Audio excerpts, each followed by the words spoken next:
Hey everybody, Chris Pierdomenico with DorkDaily.com here with Brian O'Halloran, Dante Hicks himself. How you doing today, Brian? Chris, it's always good to see you. I've seen you a few times, a couple of film festivals and stuff, the ones that you run specifically. So it's good to see you up here in Rhode Island. Likewise, always a pleasure. So tell us, what was it like going back to, we've seen Dante return to the QuickStop a couple times. Reboot, they had made sort of a makeshift QuickStop that was very believable down in New Orleans. What was it like being back in the actual QuickStop itself, filming a Clerks sequel? I mean, there was a good half hour to 40 minutes of me and Jeff and Kevin and Jay just going like, if you told us you're going to be back here 28 years from now and doing a full sequel in the location, we would have been like, really? This is as far as we've gotten? But yes, this is as far as we've gotten. But no, seriously, it was really awesome and nostalgic at the same time. You know, the neighborhood has changed slightly with the building of certain houses around and stuff like that. But the owners, the Topper family, still own the store. The store hasn't really changed a smidge. It looks as tiny and as weird as it did back in '93. So it was cool. And I think the fans are going to get a real kick out of it. So, yeah, I've been in the store several times. It is really small. So how was that? When you did Clerks, you had a couple of guys with film gear. How was it? How did you film in there? I'm trying to think logistically how that would work. Well, logistically, just the size of the place, yes. It fills up with literally 6-7 people. That store's filled up pretty much. But the added logistical issue here was COVID. And this year we had masks on all the time. There was only one time you could take off the mask, and that was when you were ready to roll films. I mean, once we started shooting, you take off the mask. But the thing is like, we got tested every Monday, Wednesday, and Friday, COVID tests, because if you had a negative test, you had to be off the set for 10 days. But fortunately, nobody got to that point. They had air cleaners in the set that were on that once we were rolling camera, they'd turn off.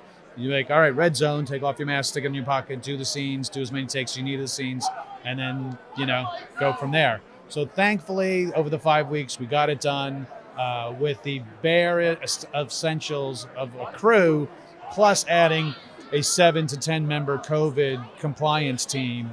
So, yeah. And so for View Askew fans, those that have been following from the beginning, I know you probably can't say a whole lot yet, but what can they be most excited about with Clerks 3?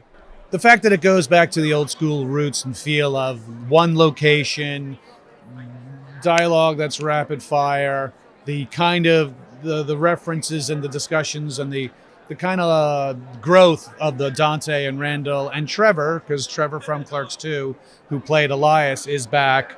And we brought in some other people as well. I think they're going to really love to see this arc from '94 all the way to, now where these characters have gone.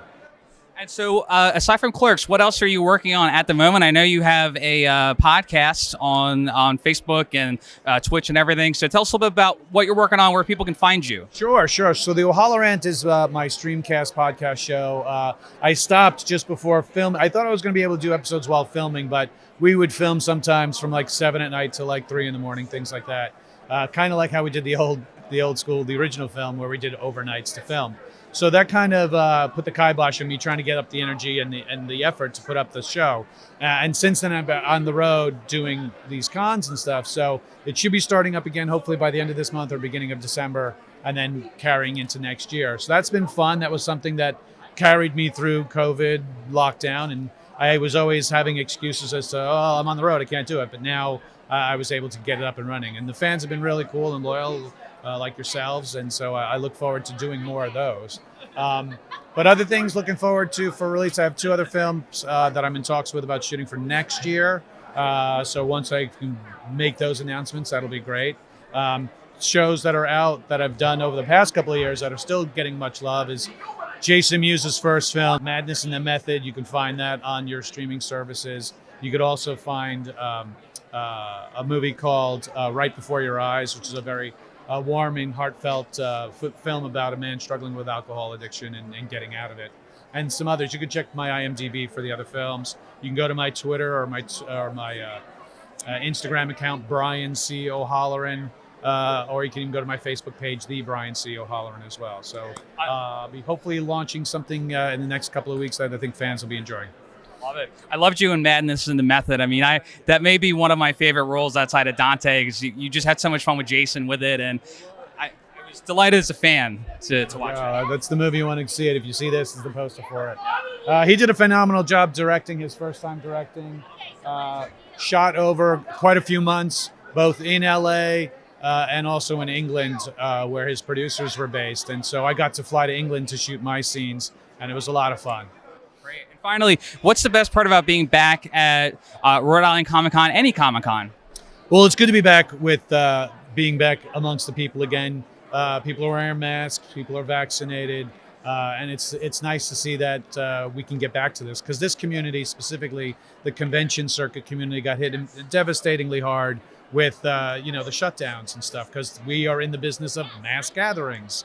And I feel for like the vendors who are down in the exposition vendors room selling their wares. Like these people, yes, you can sell things online, but it's not the same of having people look at your stuff and touch it. The comic book artists, the same thing, to go to their table and commission an art piece and then come back a couple hours later or a day later and actually get what you wanted them to draw done. So that kind of feeling in this kind of community of mingling, and mentally it's helpful to be out amongst people again. So I'm really glad, especially Rhode Island.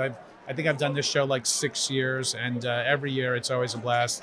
Altered Reality Entertainment, who runs these shows, are one of the best in the industry, and the people of the surrounding New England, Rhode Island, Boston, Connecticut, even people down in Delaware, and some people from the Carolinas came up that I've met. It's nice to see that the space that we hold it in is really great to hold it, and I always encourage both celebrity guests and fans to come to this show. Brian, you're a true artist, and you've always been such a wonderful patron of the arts. So thank you so much for talking to us, and we'll see you next year in Clerks 3. Absolutely. June is what I've been told. So. All right, June, you heard it here. All right. Thank you, Chris. Always great talking with you. Likewise, Brian. Take care. All right. Thanks so much, man.